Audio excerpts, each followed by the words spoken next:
Good morning. ഇന്ന് നമ്മൾ പഠിക്കാനായിട്ട് പോകുന്നത് സ്ട്രക്ചറൽ അനാലിസിസ് 2 എന്ന പേപ്പറിലെ സെക്കൻഡ് മൊഡ്യൂൾ ആണ് സ്ലോപ്പ് ഡിഫ്ലക്ഷൻ മെത്തേഡ്. സെക്കൻഡ് മൊഡ്യൂളിൽ മെയിൻ ആയിട്ട് 4 ടോപ്പിക് ആണുള്ളത്. അതിൽ ഫസ്റ്റ് ടോപ്പിക് എന്ന് പറയുന്നത് analysis of continuous beam without support settlement, then analysis of continuous beams with support settlement, analysis of frames without sway, and last analysis of frames with sway. അപ്പോൾ ഇങ്ങനെ 4 തരത്തിലെ problems ആണ് slope deflection മെത്തേഡിൽ പഠിക്കാനായിട്ടുള്ളത്. So പ്രോബ്ലംസിലോട്ട് കടക്കുന്നതിന് മുന്നേ slope deflection method എന്താണെന്ന് നമുക്ക് നോക്കാം. Already structural analysis 2ന്റെ introduction ക്ലാസ്സിൽ ഞാൻ പറഞ്ഞായിരുന്നു സ്റ്റാറ്റിക്കലി ഇൻഡിറ്റർമിനേറ്റ് ആയിട്ടുള്ള സ്ട്രക്ചേഴ്സിന്റെ അനാലിസിസിന് നമ്മൾ 2 മെത്തേഡ്സ് ആണ് ഫോളോ ചെയ്തിരുന്നത്, force method and displacement method. Force മെത്തേഡിന്റെ എക്സാമ്പിൾ ആയിരുന്നു 3 മൊമെന്റ് ഇക്വേഷൻ. ഫസ്റ്റ് മൊഡ്യൂളിൽ ഓൾറെഡി നമ്മൾ പഠിച്ചു കഴിഞ്ഞു. ഇനി ഡിസ്പ്ലേസ്മെന്റ് മെത്തേഡിന് കീഴിലാണ് സ്ലോപ്പ് ഡിഫ്ലക്ഷൻ മെത്തേഡ് വരുന്നത്. ഓക്കെ, അപ്പോൾ സ്ലോപ്പ് ഡിഫ്ലക്ഷൻ മെത്തേഡ് എന്ന് പറയുന്നത് it is a displacement method used for the analysis of statically indeterminate structures. Statically indeterminate ആയിട്ടുള്ള സ്ട്രക്ചേഴ്സിന്റെ അനാലിസിസിന് വേണ്ടി യൂസ് ചെയ്യുന്ന ഡിസ്പ്ലേസ്മെന്റ് മെത്തേഡ് ആണ് സ്ലോപ്പ് ഡിഫ്ലക്ഷൻ മെത്തേഡ് എന്ന് പറയുന്നത്. ഓക്കെ, ഇനി slope deflection method statically indeterminate ആയിട്ടുള്ള കണ്ടിന്യൂസ് ബീംസിന്റെയും റിജിഡ് ഫ്രെയിംസിന്റെയും അനാലിസിസിന് വേണ്ടിയിട്ടാണ് നമ്മൾ യൂസ് ചെയ്യുന്നത്. ഓക്കെ, അപ്പോൾ കണ്ടിന്യൂസ് ബീംസിന്റെയും സ്റ്റാറ്റിക്കലി ഇൻഡിറ്റർമിനേറ്റ് ആയിട്ടുള്ള കണ്ടിന്യൂസ് ബീംസിന്റെയും ഫ്രെയിംസിന്റെയും അനാലിസിസിന് വേണ്ടിയിട്ടാണ് നമ്മൾ സ്ലോപ്പ് ഡിഫ്ലക്ഷൻ മെത്തേഡ് യൂസ് ചെയ്യുന്നത്. ഓക്കെ, സോ നെക്സ്റ്റ് നമ്മൾ നോക്കാനായിട്ട് പോകുന്നത് സ്ലോപ്പ് ഡിഫ്ലക്ഷൻ മെത്തേഡിലെ അസംഷൻസ് ആണ്. സ്ലോപ്പ് ഡിഫ്ലക്ഷൻ മെത്തേഡ് എന്ന് മാത്രമല്ല, ഇൻ ജനറലി ഡിസ്പ്ലേസ്മെന്റ് മെത്തേഡ്സിലെ എല്ലാം നമ്മൾ ഫോളോ ചെയ്യുന്ന അസംഷൻസ് ആണ് ഇനി പറയാനായിട്ട് പോകുന്നത്. Okay, so first assumption is all joints R rigid. Statically indeterminate ആയിട്ടുള്ള സ്ട്രക്ചറിലെ എല്ലാ ജോയിന്റ്സും നമ്മൾ റിജിഡ് ആയിട്ടാണ് കൺസിഡർ ചെയ്യുന്നത്, ഓർ ഫിക്സ്ഡ് ആയിട്ടാണ് കൺസിഡർ ചെയ്യുന്നത്. അതായത് ലാറ്ററൽ മൂവ്മെന്റ്സും പോസിബിൾ അല്ല, റൊട്ടേഷനും പോസിബിൾ അല്ല. ഓർ ഇൻ അതർ വേർഡ്സ്, 2 മെമ്പേഴ്സിനിടയിലുള്ള ആംഗിൾ ഡിഫോർമേഷന് ശേഷവും സെയിം ആയിരിക്കും. ഫസ്റ്റ് ഫിഗർ ഒന്ന് ശ്രദ്ധിക്കാം. A B and A C, ഈ 2 മെമ്പേഴ്സിനും ഇടയിലുള്ള ആംഗിൾ ആണ് തീറ്റ എന്ന് പറഞ്ഞേക്കുന്നത്. After deformation also this theta remains unchanged. Okay, അപ്പോൾ ഡിഫോർമേഷൻ കഴിഞ്ഞാലും 2 മെമ്പേഴ്സിനിടയിലുള്ള ആംഗിൾ ചേഞ്ച് ആവുന്നില്ല, which means all joints are considered as rigid. Okay, so അതാണ് നമ്മുടെ സ്ലോപ്പ് ഡിഫ്ലക്ഷൻ മെത്തേഡിലെ first assumption. Then second, distortions due to axial deformations are neglected. Axial deformation അല്ലെങ്കിൽ horizontal force കാരണം ഉണ്ടാകുന്ന ഡിഫോർമേഷൻ നമ്മൾ നെഗ്ലക്ട് ചെയ്യും, or in other words ആ deformation constant ആയിട്ടാണ് നമ്മൾ കൺസിഡർ ചെയ്യുന്നത്. Say for example, A B C D എന്നൊരു ഫ്രെയിം നിങ്ങൾക്ക് തന്നിട്ടുണ്ട്. ഈ ഫ്രെയിമിൽ ഞാനൊരു ആക്സിയൽ ഫോഴ്സ് കൊടുക്കുകയാണ്, ഒരു ഹൊറിസോണ്ടൽ ഫോഴ്സ് കൊടുക്കുകയാണ്. സ്വാഭാവികമായിട്ടും ഈ ഫ്രെയിം ഒരു ഹൊറിസോണ്ടൽ ഫോഴ്സ് ഞാൻ അപ്ലൈ ചെയ്യുമ്പോൾ ലെഫ്റ്റിലോട്ട് അല്ലെങ്കിൽ റൈറ്റ് സൈഡിലോട്ട് ഡിഫോംഡ് ആവും. സോ എ ബി എന്ന മെമ്പറിന്റെ ഡിഫോർമേഷൻ കഴിഞ്ഞ് new position A B dash ആയിരിക്കും. അതുപോലെ സി ഡി എന്ന മെമ്പറിന്റെ new position D C dash ആയിരിക്കും. Okay, so B B dash ആണ് ഈ ഫ്രെയിമിനുണ്ടാകുന്ന deformation, that is delta will be equal to C C dash. Okay, അപ്പോൾ ആക്സിയൽ ഡിഫോർമേഷൻ കാരണം ഉണ്ടാകുന്ന ഡിസ്റ്റോർഷൻസ് നമ്മൾ നെഗ്ലക്ട് ചെയ്യും, ഓർ ഇൻ അതർ വേർഡ്സ് നമ്മൾ അതിനെ സെയിം ആയിട്ടാണ് കൺസിഡർ ചെയ്യുന്നത്. Okay, then last, shear deformations are neglected. Okay, so these are the 3 assumptions in slope deflection method. First, all joints are considered as rigid. Second, distortions due to axial deformations are neglected. And third, shear deformations are neglected. Okay. So next നമ്മൾ നോക്കാനായിട്ട് പോകുന്നത് slope deflection method use ചെയ്ത് statically indeterminate ആയിട്ടുള്ള structure നമുക്ക് analyse ചെയ്യണമെങ്കിൽ slope deflection equation വേണം. അപ്പോൾ slope deflection equation എങ്ങനെ ഫോം ചെയ്യുന്നു എന്നാണ് ഇനി പറയാനായിട്ട് പോകുന്നത്. ഇതിന്റെ ഡെറിവേഷൻ പാർട്ട് ഉണ്ട്, അത് അത്ര ഇമ്പോർട്ടൻ്റ് അല്ല, നിങ്ങൾക്ക് വേണമെങ്കിൽ ടെക്സ്റ്റ് റെഫർ ചെയ്യാം. ഞാനിപ്പോൾ ജസ്റ്റ് ഇക്വേഷൻസും ഇക്വേഷൻ എങ്ങനെ വന്നു എന്ന് മാത്രമേ പറയുന്നുള്ളൂ. ഓക്കെ, സോ നിങ്ങൾ ഫസ്റ്റ് മോഡ്യൂളിൽ ഓൾറെഡി 3 മൊമെന്റ് ഇക്വേഷൻ പഠിച്ചിട്ടുണ്ട്. 3 മൊമെന്റ് ഇക്വേഷൻ യൂസ് ചെയ്ത് നമ്മൾ എന്തായിരുന്നു കാൽക്കുലേറ്റ് ചെയ്തിരുന്നത്? ഓരോ സ്പാനിലെയും എൻഡ് മൊമെന്റ്സ് ആണ് കാൽക്കുലേറ്റ് ചെയ്തിരുന്നത്. സിമിലർലി സ്ലോപ്പ് ഡിഫ്ലക്ഷൻ മെത്തേഡിലും നമ്മൾ എൻഡ് മൊമെന്റ് ആണ് കാൽക്കുലേറ്റ് ചെയ്യുന്നത്, അല്ലെങ്കിൽ സ്ലോപ്പ് ഡിഫ്ലക്ഷൻ ഇക്വേഷൻ യൂസ് ചെയ്ത് നമ്മൾ എൻഡ് മൊമെന്റ്സ് ആണ് കാൽക്കുലേറ്റ് ചെയ്യുന്നത്. അപ്പോൾ അത് കാൽക്കുലേറ്റ് ചെയ്യാനായിട്ട് ജസ്റ്റ് ഒരു ഫോർമുല നിങ്ങൾ അറിഞ്ഞിരിക്കണം.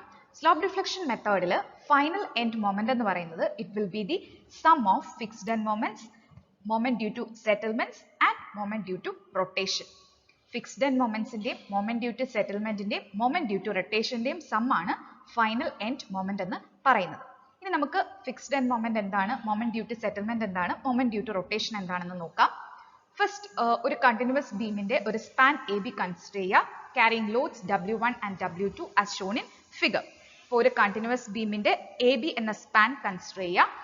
ആ സ്പാനിന്റെ ഡിഫ്ലക്റ്റഡ് ഡയഗ്രം ആണ് അടുത്തതായി കാണിച്ചിരിക്കുന്നത്.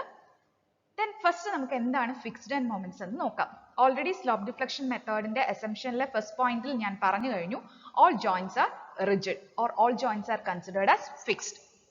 നമ്മൾ ഒരു ജോയിന്റിനെ, ഒരു കണ്ടിന്യൂസ് ബീമിലെ ഒരു ജോയിന്റിനെ ഫിക്സ്ഡ് ആയിട്ട് കൺസിഡർ ചെയ്യുകയാണെങ്കിൽ അവിടുത്തെ റൊട്ടേഷനെ നമ്മൾ റെസ്ട്രിക്ട് ചെയ്യാണ്. ഓക്കെ, അപ്പോൾ റൊട്ടേഷൻ റെസ്ട്രിക്ട് ചെയ്യുമ്പോൾ കറസ്പോണ്ടിങ് ആയിട്ട് അവിടെ ഡെവലപ്പ് ആകുന്ന മൊമെന്റ് ആണ് ഫിക്സ്ഡ് എൻഡ് മൊമെന്റ് എന്ന് പറയുന്നത്. ഓക്കെ, അപ്പോൾ അതാണ് ഇവിടെ കാണിച്ചിരിക്കുന്നത്. എ ബി എന്ന സ്പാനിലെ സപ്പോർട്ട് എ ഞാൻ ഫിക്സ്ഡ് ആയിട്ട് അസ്യൂം ചെയ്തു, അതായത് അവിടുത്തെ എ എന്ന ഹിഞ്ച്ഡ് സപ്പോർട്ടിലെ റൊട്ടേഷൻ റെസ്ട്രിക്ട് ചെയ്തു. കറസ്പോണ്ടിങ് ആയിട്ട് അവിടെ ഡെവലപ്പ് ആയ മൊമെന്റ് ആണ് MFAB, that is fixed end moment at A. Similarly, B എന്ന hinged സപ്പോർട്ടിലെ റൊട്ടേഷൻ ഞാൻ റെസ്ട്രിക്ട് ചെയ്തപ്പോൾ അവിടെ ഡെവലപ്പ് ആവുന്ന ഫിക്സ്ഡ് എൻഡ് മൊമെന്റ് ആണ് MFBA. ഓക്കെ, സോ നമ്മൾ ഒരു ജോയിന്റ് ഫിക്സിറ്റി അസ്യൂം ചെയ്യാണ്, അതായത് ആ പോയിന്റിലെ റൊട്ടേഷൻ നമ്മൾ റെസ്ട്രിക്ട് ചെയ്യുമ്പോൾ കറസ്പോണ്ടിങ് ആയിട്ട് അവിടെ ഡെവലപ്പ് ആകുന്ന മൊമെന്റ് ആണ് ഫിക്സ്ഡ് എൻഡ് മൊമെന്റ്. ഓക്കെ, ഇനി എന്താണ് മൊമെന്റ് ഡ്യൂ ടു സെറ്റിൽമെന്റ്? ഒരു സപ്പോർട്ട് സെറ്റിൽ ഡൗൺ ചെയ്യുമ്പോൾ കറസ്പോണ്ടിങ് ആയിട്ട് ആ ജോയിന്റിൽ ഡെവലപ്പ് ആകുന്ന മൊമെന്റ് ആണ് മൊമെന്റ് ഡ്യൂ ടു സെറ്റിൽമെന്റ്. ഇപ്പൊ ഈ സ്പാനിൽ സപ്പോർട്ട് ബി സെറ്റിൽ ഡൗൺ ചെയ്യുകയാണെങ്കിൽ കറസ്പോണ്ടിങ് ആയിട്ട് എയിൽ ഡെവലപ്പ് ആകുന്ന മൊമെന്റ് ആണ് 6EI delta by L square, which is the moment due to settlement at A. And similarly ബിയിൽ ഡെവലപ്പ് ആകുന്ന മൊമെന്റ് ആണ് 6EI delta by L square, moment due to settlement at joint B. Clear ആയോ? അപ്പോൾ joint സെറ്റിൽ down ചെയ്യുമ്പോൾ കറസ്പോണ്ടിങ് ആയിട്ട് രണ്ടെൻഡിലും develop ആകുന്ന moment ആണ് മൊമെന്റ് ഡ്യൂ ടു സെറ്റിൽമെന്റ്. ഇനി മൊമെന്റ് ഡ്യൂ ടു റൊട്ടേഷൻ എന്ന് പറയുന്നത് ഓൾറെഡി നമ്മൾ എല്ലാ ജോയിന്റ്സിനെയും ഫിക്സ്ഡ് ആയിട്ടാണ് അസ്യൂം ചെയ്യുന്നത്. ഓക്കെ, അപ്പോൾ എ ആൻഡ് ബി തന്നിരിക്കുന്ന സ്പാനിലെ എ ആൻഡ് ബിയെ ഞാൻ ഫിക്സ്ഡ് ആയിട്ടാണ് അസ്യൂം ചെയ്തത്. ഇനി ഞാൻ എന്ത് ചെയ്യുന്നു, എയുടെ ഫിക്സിറ്റി റിമൂവ് ചെയ്യാണ്. എയുടെ ഫിക്സിറ്റി റിമൂവ് ചെയ്യുമ്പോൾ കറസ്പോണ്ടിങ് ആയിട്ട് അവിടെ ഡെവലപ്പ് ആകുന്ന മൊമെന്റ് ആണ് മൊമെന്റ് ഡ്യൂ ടു റൊട്ടേഷൻ. അതായത് എയുടെ ഫിക്സിറ്റി റിമൂവ് ചെയ്യുമ്പോൾ ആ എക്ക് ഫ്രീ ആയിട്ട് റൊട്ടേറ്റ് ചെയ്യാലോ, ആ റൊട്ടേഷൻ അല്ലേ നമ്മൾ മൊമെന്റ് എന്ന് പറയുന്നത്.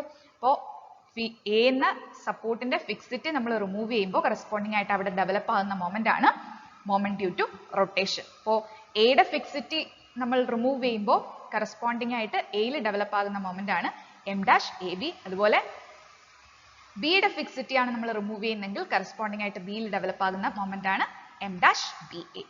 ഓക്കെ, അപ്പോൾ moment due to settlement, moment due to rotation, fixed end moments. Clear ആയോ? Then next final end moment എന്ന് പറയുന്നത് ഈ മൂന്ന് മൊമെന്റ്സിന്റെ സം ആണെന്ന് ഓൾറെഡി നമ്മൾ പറഞ്ഞു കഴിഞ്ഞു. കാൽക്കുലേറ്റ് ചെയ്യാനുള്ള formula MAB is equal to MFAB plus 2EI by L into 2 theta A plus theta B minus 3 delta by L, where MFAB fixed end moment at AB, theta A എന്ന് പറയുന്നത് നമ്മൾ എയുടെ rotation ആണ്, A എന്ന ജോയിന്റിലെ rotation ആണ് തീറ്റ A. Similarly theta B എന്ന് പറയുന്നത് joint ബിയുടെ റൊട്ടേഷൻ. ദെൻ MBA അതായത് നമ്മളൊരു സ്പാൻ കൺസിഡർ ചെയ്യുമ്പോൾ ഇപ്പോൾ ഇവിടെ ക്വസ്റ്റ്യനിൽ എ ബി എന്ന സ്പാൻ ആണ് തന്നിരിക്കുന്നത്. സോ എ ബിയുടെ final end moment M A ബിയും ബി എയുടെ ഫൈനൽ എൻഡ് മൊമെന്റ് ആണ് M B A. So M B A is equal to M F B A plus 2 E I by L into theta A plus 2 theta B minus 3 delta by L. Where delta എന്ന് പറയുന്നത് support settlement ആണ്. അപ്പോൾ settlement തരാത്ത case ആണെങ്കിൽ delta will be equal to 0. Okay, so ഈ രണ്ട് ഇക്വേഷനുമാണ് നമ്മൾ slope deflection equation എന്ന് പറയുന്നത്. ഈ രണ്ട് ഇക്വേഷനും ബൈ ഹാർട്ട് ചെയ്ത് കഴിഞ്ഞാൽ സ്ലോപ്പ് ഡിഫ്ലക്ഷൻ മെത്തേഡിലെ എല്ലാ പ്രോബ്ലംസും നമുക്ക് ഈസിലി സോൾവ് ചെയ്യാനായിട്ട് പറ്റും. ഓക്കെ, സോ ഓൾറെഡി നമ്മൾ സ്ലോപ്പ് ഡിഫ്ലക്ഷൻ ഇക്വേഷൻ കണ്ടപ്പോൾ തന്നെ നിങ്ങൾക്ക് മനസ്സിലായിട്ടുണ്ടാവും. ഫൈനൽ എൻഡ് മൊമെന്റ് കാൽക്കുലേറ്റ് ചെയ്യാനായിട്ട് നമുക്ക് ഫിക്സ്ഡ് എൻഡ് മൊമെന്റ് വേണം. ഓരോ ലോഡ് കേസിനും ഫിക്സ്ഡ് എൻഡ് മൊമെന്റ് ഡിഫറെൻ്റ് ആണ്. അപ്പോൾ അതിൽ നിങ്ങൾ ഇമ്പോർട്ടൻ്റ് ആയിട്ട് അറിഞ്ഞിരിക്കേണ്ട ഫിക്സ്ഡ് എൻഡ് മൊമെന്റ്സിന്റെ ഫോർമുല ഫസ്റ്റ് 3 ലോഡ് കേസസും ആണ്. ഈ ഫിഗറിൽ കാണുന്ന ആദ്യത്തെ 3 ലോഡ് കേസസും നിങ്ങൾ കൃത്യമായി അറിഞ്ഞിരിക്കണം. അതായത് four central point load M F A B is equal to minus W L by 8 and M F B is equal to W L by 8. ഇവിടെ സൈൻ കൊടുത്തിട്ടില്ല, കാരണം മൊമെന്റ് എ ബിയുടെ മൊമെന്റ് ആന്റി ക്ലോക്ക് വൈസ് ആണ് കൊടുത്തേക്കുന്നത്. So anticlockwise moment is taken as negative. So for eccentric point load, second case, MFAB is equal to minus WAB square by L square and MFBA is equal to WBA square by L square. If the span carries UDL throughout its length, MFAB is equal to WL square by 12 minus WL square by 12 and MFBA is equal to WL square by 12. Okay, അപ്പോൾ ഈ 3 load കേസിലെയും fixed end moment ആണ് നിങ്ങൾ കൃത്യമായിട്ട് അറിഞ്ഞിരിക്കേണ്ടത്. Okay, അടുത്ത 2 load case U V എല്ലിന്റെ case just ഒന്ന് അറിഞ്ഞിരിക്കുക. ഉറപ്പായിട്ടും ഫസ്റ്റ് 3 ലോഡ് കേസസിന്റെയും നിങ്ങൾ ബൈ ഹാർട്ട് ചെയ്തിരിക്കണം. ഓക്കെ, സോ നെക്സ്റ്റ് നമ്മൾ നോക്കാനായിട്ട് പോകുന്നത് കണ്ടിന്യൂസ് ബീംസിന്റെ സ്ലോപ്പ് ഡിഫ്ലക്ഷൻ മെത്തേഡ് യൂസ് ചെയ്തിട്ടുള്ള അനാലിസിസ് പ്രൊസീജിയർ ആണ്. ഫസ്റ്റ് സ്റ്റെപ്പ് എന്ന് പറയുന്നത് ഫിക്സ്ഡ് എൻഡ് മൊമെന്റ്സ് കാൽക്കുലേറ്റ് ചെയ്യുക. നിങ്ങൾക്ക് തന്നിരിക്കുന്ന കണ്ടിന്യൂസ് ബീമിലെ ഓരോ സ്പാനിലെയും ഓരോ എൻഡിലെയും ഫിക്സ്ഡ് എൻഡ് മൊമെന്റ് കാൽക്കുലേറ്റ് ചെയ്യുക. ദെൻ സെക്കൻഡ് സ്റ്റെപ്പ് എന്ന് പറയുന്നത് സ്ലോപ്പ് ഡിഫ്ലക്ഷൻ ഇക്വേഷൻ ഫോം ചെയ്യുക. ഓരോ സ്പാനിലെയും ഓരോ എൻഡിലെയും സ്ലോപ്പ് ഡിഫ്ലക്ഷൻ ഇക്വേഷൻ ഫോം ചെയ്യുക. ദെൻ നെക്സ്റ്റ് സ്റ്റെപ്പ് എന്ന് പറയുന്നത് ജോയിന്റ് ഇക്വിലിബ്രിയം ഇക്വേഷൻ ഫോം ചെയ്യുക. അതായത് ഓരോ ജോയിന്റിലെയും മൊമെന്റ്സിന്റെ സം 0 ആയിരിക്കും. Sigma M is equal to 0. അതിനെയാണ് ജോയിന്റ് ഇക്വിലിബ്രിയം ഇക്വേഷൻ എന്ന് പറയുന്നത്. ഓരോ ജോയിന്റിലെയും വരുന്ന മൊമെന്റ്സിന്റെ സം 0ക്ക് ഇക്വേറ്റ് ചെയ്യുക, സിംപ്ലിഫൈ ചെയ്യുക. സോ അതാണ് ജോയിന്റ് ഇക്വിലിബ്രിയം ഇക്വേഷൻ. പ്രോബ്ലം വരുമ്പോൾ ഡീറ്റെയിൽഡ് ആയിട്ട് നോക്കാം. Okay, and last final moment calculate ചെയ്യുക. ഓക്കെ, അപ്പോൾ ഈ സ്റ്റെപ്സ് ഒക്കെ ഡീറ്റെയിൽഡ് ആയിട്ട് പ്രോബ്ലം വരുമ്പോൾ എക്സ്പ്ലെയിൻ ചെയ്യുന്നതായിരിക്കും. And last step draw the bending moment diagram. Final moment കിട്ടിക്കഴിഞ്ഞാൽ ബെൻഡിങ് മൊമെന്റ് ഡയഗ്രാം വരയ്ക്കാൻ സിമ്പിൾ ആണ്. ഫ്രീ മൊമെന്റ് ഡയഗ്രത്തിന്റെയും ഫൈനൽ മൊമെന്റ് ഡയഗ്രത്തിന്റെയും ഡിഫറൻസ് ആണ് actual bending moment diagram. Okay, അപ്പോൾ ഇങ്ങനെയാണ് നമ്മൾ കണ്ടിന്യൂസ് ബീംസ് അനലൈസ് ചെയ്യുന്നത് യൂസിങ് സ്ലോപ്പ് ഡിഫ്ലക്ഷൻ മെത്തേഡ്. അപ്പോൾ അതിന് നിങ്ങൾ അറിഞ്ഞിരിക്കേണ്ടത് സ്ലോപ്പ് ഡിഫ്ലക്ഷൻ ഇക്വേഷൻ അറിയണം, fixed end moments for various load cases അറിയണം. ഓക്കെ, ഈ 2 കാര്യങ്ങൾ നിങ്ങൾക്ക് അറിയാമെങ്കിൽ easily continuous beams slope deflection method use ചെയ്ത് അനലൈസ് ചെയ്യാനായിട്ട് പറ്റും. ഓക്കെ, അപ്പോൾ പ്രോബ്ലംസ് നമുക്ക് നെക്സ്റ്റ് ക്ലാസ്സിൽ നോക്കാം. Thank you.